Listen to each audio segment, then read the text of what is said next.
Good afternoon, one and all. I've got a slightly longer video for you today for the pure and simple reason there's lots to discuss. I can't chop it up and make 3 or 4 videos out of it and spread it out over the next few days. Games are coming thick and fast and the news is changing very quickly. By now, you know that David Moyes has been instated as West Ham manager. No point me giving you the details. You know them already. You've seen it on all the other videos. My intention today is to have a look at what he's going to do, how he's going to deploy the players that we have, what formation he's going to use, and who he's going to get rid of. We know a little bit about David Moyes, of course. It's not like we're guessing with some new manager coming in. We've got a very recent example in history of how he likes to deploy his teams, which are 3-4-2-1 formation. But from within that, a couple of the players that he liked to use have gone.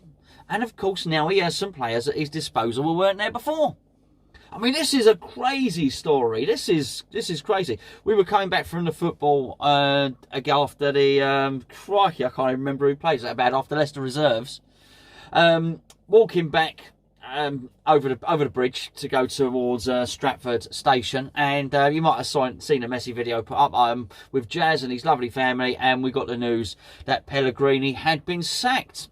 Well, I tell you what, I'd had a few beers, but that sobered me up rather quickly. I was even chatting on WhatsApp until 2 in the morning or something silly like that. So, I mean, it was a sobering reality check, that's for sure.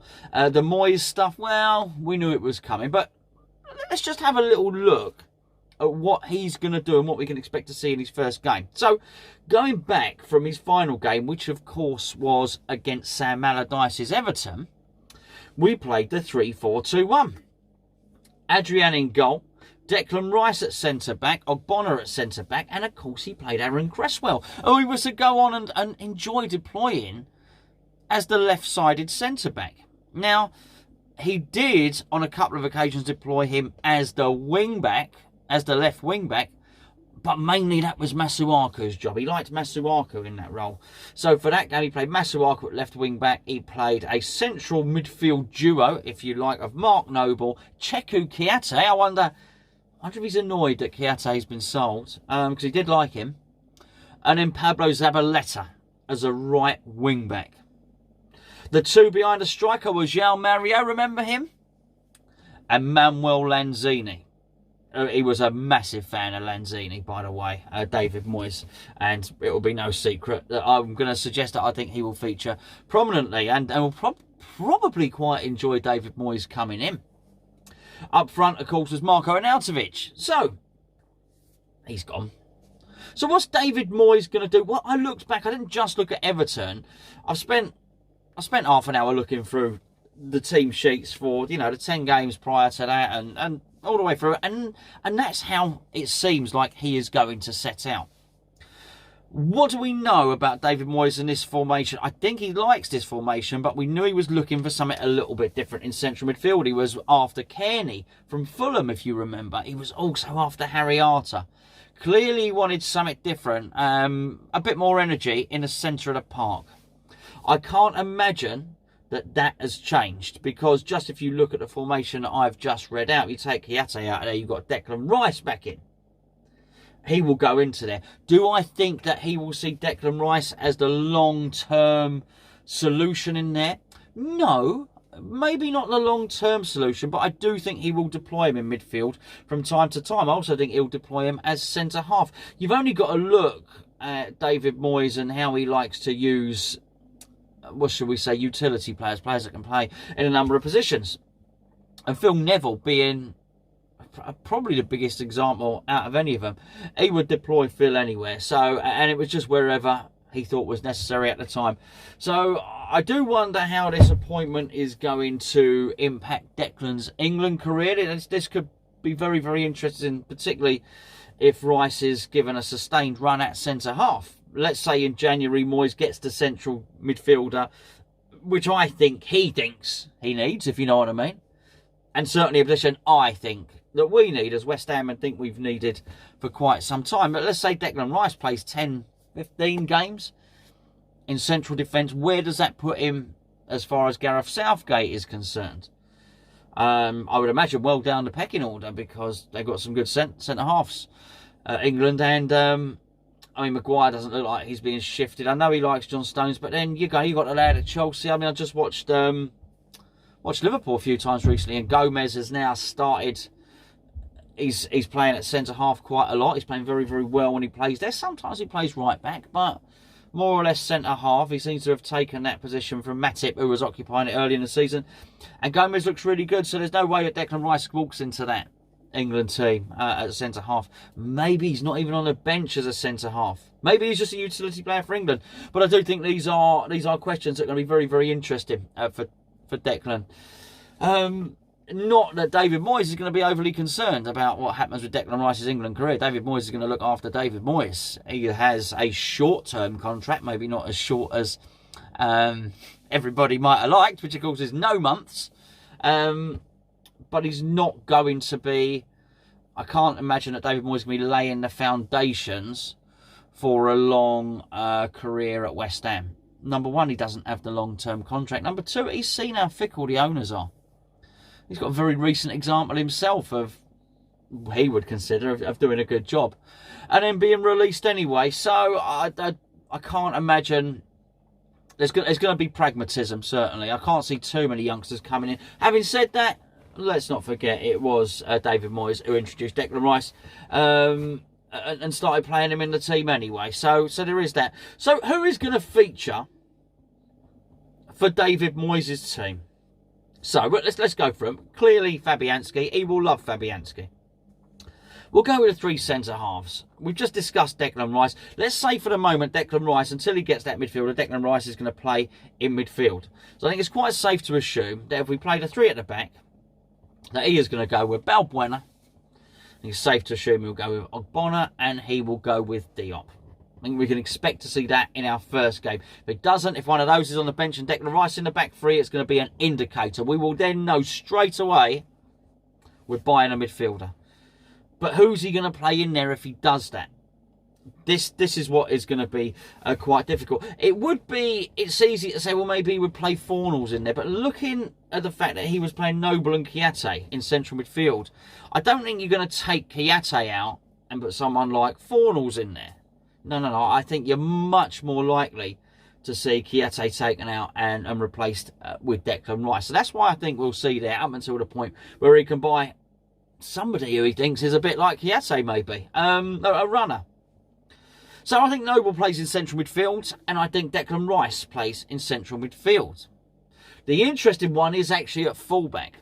He doesn't need to play Aaron Cresswell as a left centre-back anymore, does he? He just doesn't need to play him there. We didn't really have a whole load of options before when he was playing Cresswell, when he was playing Declan Rice at centre-half. Now he does. He can put three really good centre-halves in there. So I think he probably will. Begs the question, does Cresswell go in at left wing-back? I think he'll go with Masuaku. I think some players are going to be pleased by Moyes coming in. I think Masuaku is going to be one of them. I think wing-back suits him. And I think he's going to do... he's going to start performing and certainly feeling confident that Masuaku can perform in that position anyway. He knows him, as I say.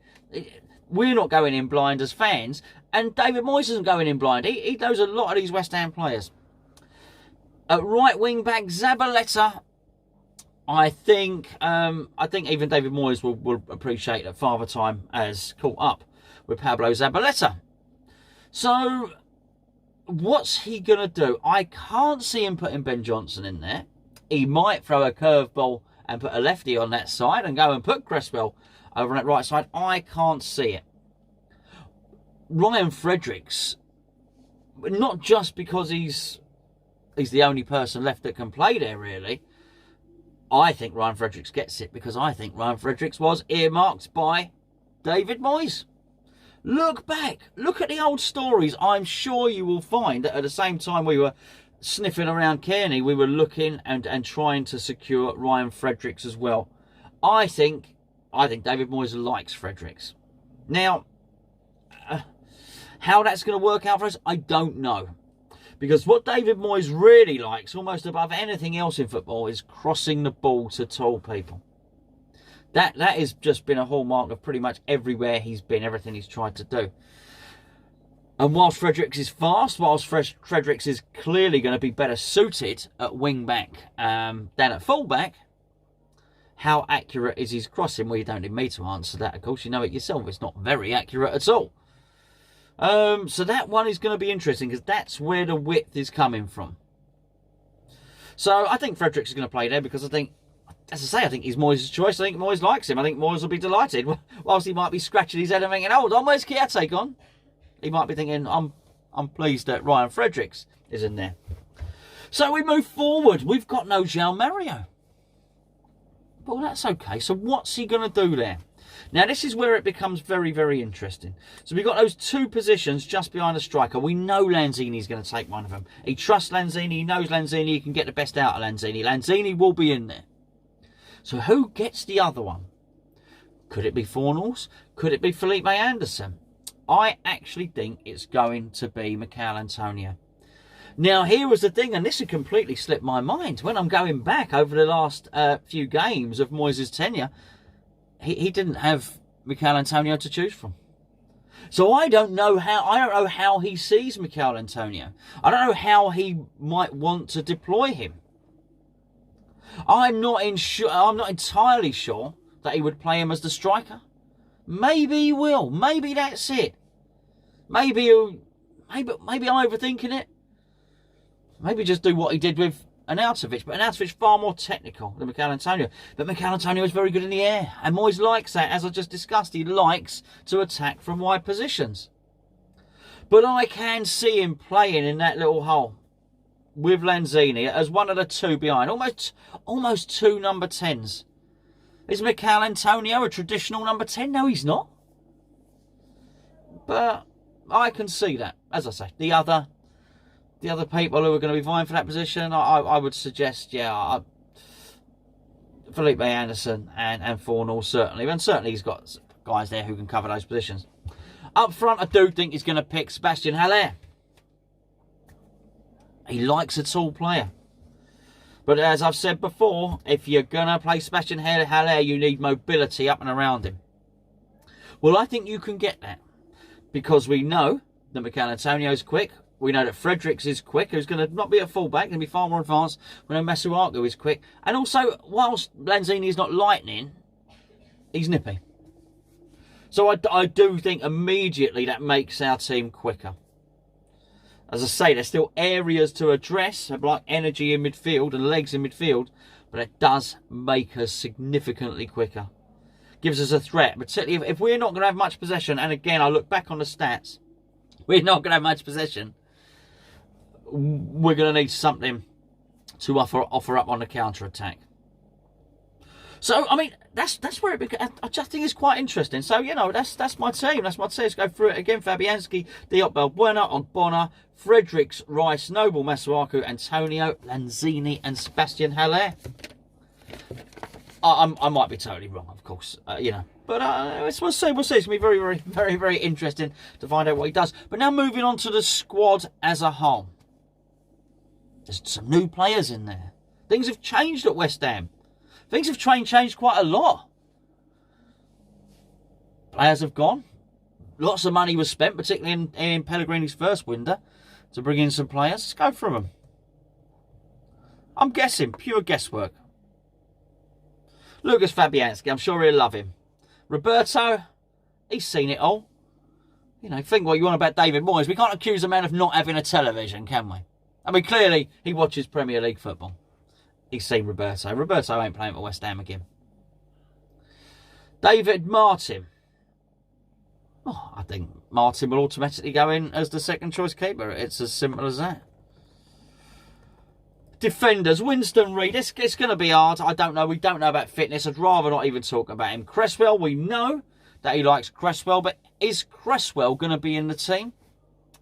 Don't know. I'd be very surprised if he does what he did before and Cresswell's at centre-half and Masuaku plays at left wing-back. He may well wonder, coming into the club again, David Moyes may well be thinking, why have they both got brand new contracts? Anyway, doesn't really matter to him. They're both contracted for a lot longer than David Moyes is, of course. Fabian Balbuena, he's not worked with Balbuena before, but I think he'll like him. I really do. Really do. I think he's going to be a firm favourite at David Moyes. And possibly we might see a bit more from Balbuena. We might see people like Balbuena and Diop starting to flourish a little bit more with just a bit more protection around them. Maybe with a formation that suits them better. Zabaleta, well, we know Zabaleta and Moyes get on. We know Moyes feels he can trust him, but this is not the same player. This is 2 years ago. This is not the same player anymore. So I just can't see him. I can't see it happening. Moyes was actively looking to replace Zabaleta 2 years ago, so clearly he's going to actively look to replace him now, and he's got a couple of options in the squad that he just didn't have before. So I think I'm sure there'll be no bitterness, but I don't think we'll be seeing Pablo Zabaleta play very much for David Moyes, unless again he's going to play a curveball, unless he's going to do something with him in central midfield or a centre back on the odd occasion. I think we've probably seen the last of Pablo Zabaleta. Cardoso, who knows? I ain't got a clue. I don't know. I don't know if he's any good. You don't know if he's any good. Ogbonna, we know Ogbonna's going to feature for him. That much we know. It's a Diop, I've just mentioned. I think he'll like Diop. Why wouldn't he? I mean, if Man United wanted to play 60 million for Diop, clearly they like him. If what's his name? If Jose Mourinho at Tottenham thinks he's a £50 million player or whatever, if lots of people think Issa Diop is a good player, Issa Diop is probably a fine defender. I reckon there's many. It's a bit of a graveyard shift for a central defender playing in an Emmanuel Pellegrini team. It's going to be hard for any defender to look good within that system. I'm pretty sure. Given a couple of training sessions, Moyes will like what he sees. And don't forget, these players are going to be reinvigorated by this. These players are going to be going in with a spring in their step. Ones that have been out of the team are going to feel that they've got a chance now. We are going to get, hopefully, this uplift. Ryan Fredericks, I've discussed it already. I think he was Moyes' choice anyway. Masuaku, we know he'll use him. We'll know he'll deploy him. Ben Johnson, who knows? I don't know how fit Johnson is at the moment. I would like to think that he would give him a chance. Someone who's not going to be in the squad list here that I'm going to read out, and I'll just say it while I mention it. I do think Nathan Holland may well get the chance to impress. I was always very aware that when Moyes was here, Nathan was very much in his plans, his thoughts for the future.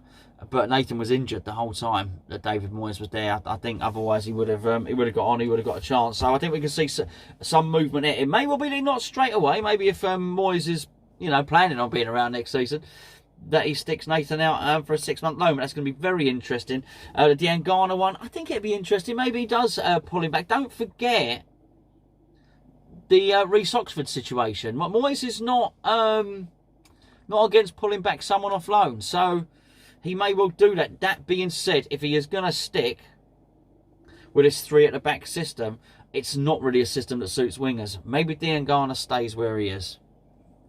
Who knows? Midfielders, Manuel Lanzini, we've discussed. I think he'll like him. Robert Snodgrass, I just can't see him featuring much at all. Was on loan, wasn't he? To Aston Villa. Willie, I don't know if Moyes had the opportunity to bring him back during that period. I just don't know. Maybe he doesn't. Maybe he puts Rice at the back and then plays Robert Snodgrass next to Mark Noble. If he does, it'll be for a game or two until the window opens and get someone in. I can't see it. I can't see Snodgrass being long-term at West Ham. But Moyes might like his attitude. Moyes might like the fact that he is a galvanising force in the dressing room. Maybe that's the thing. There's merit to that. Everyone needs a good character in the dressing room. Carlos Sanchez. I can't see it. Can you? He's not going to run around enough for David Moyes. Expect a double shift. Do you remember David Moyes come in last time? Double training and all the rest of it. It's going to be fitness. It's going to be endeavour. It's going to play a big part.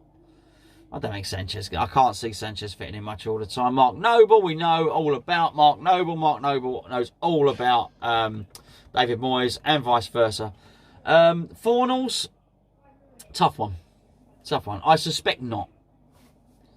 I suspect he ain't going to get many starts under David Moyes. I think Moyes will like his attitude, though. I think Moyes will like his endeavour. But as I say, I can't see him starting ahead of Lanzini. and he's going to struggle to get in that middle part of the pitch, then further deeper, because he's just not quick enough. And I think he's going to want some pace in the middle of the pitch. So it's going to be interesting. It is going to be interesting. Maybe I'm reading it wrong. Maybe it does a completely different formation, but I can't see it going particularly well on that one. Jack Wilshere. Well, I don't know, unless there's some secret loving that I don't know about, that there's some mutual appreciation society. I cannot see Jack Wilshere playing in the David Moyes team, even if he was fit. I just can't see it. Maybe we don't even see Jack Wilshere in a West Ham shirt again, quite possibly, which is a shame for all of us, really, isn't it? Declan Rice, we know that he likes Declan Rice. Declan Rice will have some part in the team. We just don't know what part or what position it's going to be yet, but I'm sure we've all got our suspicions, and of course I have already discussed him earlier on this video. Andrei Yarmolenko. Well, he's tall, and Moyes does like a tall player. I just can't see it though. He's slow, he's static. Where would he play? Unless he's going to turn him into the Marko Arnautovic. See, it's because he's done it once, it's easy to think that he's going to turn every wide player into Marko Arnautovic. Probably none of them are truth, and he's going to use the one striker he has got anyway. I think if we can find buyers, I think Yarmolenko's off. Felipe Anderson, well, I've already said I don't think there's much room for wide players in this formation. What Felipe does have in his locker, or to his advantage, is the fact that he doesn't have to play as a winger. And also, he is fast. If Moyes feels that he can get him competing and running. I seem to remember him when he was talking about Lanzini, about liberating Lanzini and just getting Lanzini further up the pitch to do hurtful things and almost taking the shackles off. I wonder if he might do the same thing with Anderson. Basically, can he make Anderson fit into the João Mario role? I'm sure he could. I do think Antonio takes that role to start with, but I'm not sure he'll give up on Anderson immediately, because he does offer some quality. It's whether he can get that out of him. He might just. I think a lot of these players are going to start encouraging players to shoot and cross. I think a tippy tappy is going to go. It's going to go by the wayside. Shoot and cross, and lots of it, by the way. Sebastian Haller. It's so hard to say. I don't know. It's a really, really tough one. I mean, this is, David Moyes, someone's played Duncan Ferguson up front and Kevin Campbell up front and different people. Bought Marouane Fellaini, didn't they? As a defensive midfielder, played him in attacking midfield as well and played him up front. Who knows? Again, if he can get Haller contesting it, if he can make Haller feel confident at every game he's got a partner, and he's or he's going to get service. If what he's saying is that every time we get that ball wide, we're going to be crossing it into you, mate, then maybe it gets Haller perked up a little bit, and he's he utilised him well. I suspect he'll try and make it work. Ajeti, I can't really see a scenario where Ajeti comes on the pitch and plays. He used to like bringing Chicharito on, do you remember? But Ajeti is not Chicharito. Certainly not the same calibre. I can't see it. I can't see much happening there at all. Finally, Mikel Antonio, we've discussed. Again, we've not got loads of games with David Moyes managing Mikel Antonio, so a bit of guesswork is required, but I suspect he would love Mikel Antonio. Who wouldn't? Who doesn't? What manager wouldn't want Mikel Antonio in their team all the time? Not too many. I think he's nailed on. I think he's a massive part of things. That's it, really. I think that those are my thoughts on it. Yeah, it's going to be interesting. I might be totally wrong. Let me know what you think down in the comments below. Clearly not every one of them you can agree with, or any of them at all. Going to be very, very interesting to see what he does, though. There are going to be some very happy players. There are going to be some very miserable players, and I do think we're going to see some movement very, very quickly in the transfer window. unless we just start winning games immediately. Who knows? It's funny, isn't it? It's funny. We know a lot about David Moyes, but there is still an element of uncertainty going forward. So we'll see. Oh, I should probably explain this. This video is sponsored by the One Football app. Link is in the description below. The One Football app are all over this story, by the way. There's loads of it. There's tons of it on there by now. Anyway, download it to your phone. Tailor it so you just get the West Ham news. New stuff breaking all the time. We're going to be leaked with all and sundry now during the transfer window. A lot of people are going to be guessing, but you know what? Transfer tittle-tattle, we don't mind a bit of that, do we? I will catch up with you a lot, I think. I'll catch up with you an awful lot. This thing, it's never a quiet moment at West Ham, is it? This thing is going to run and run and run.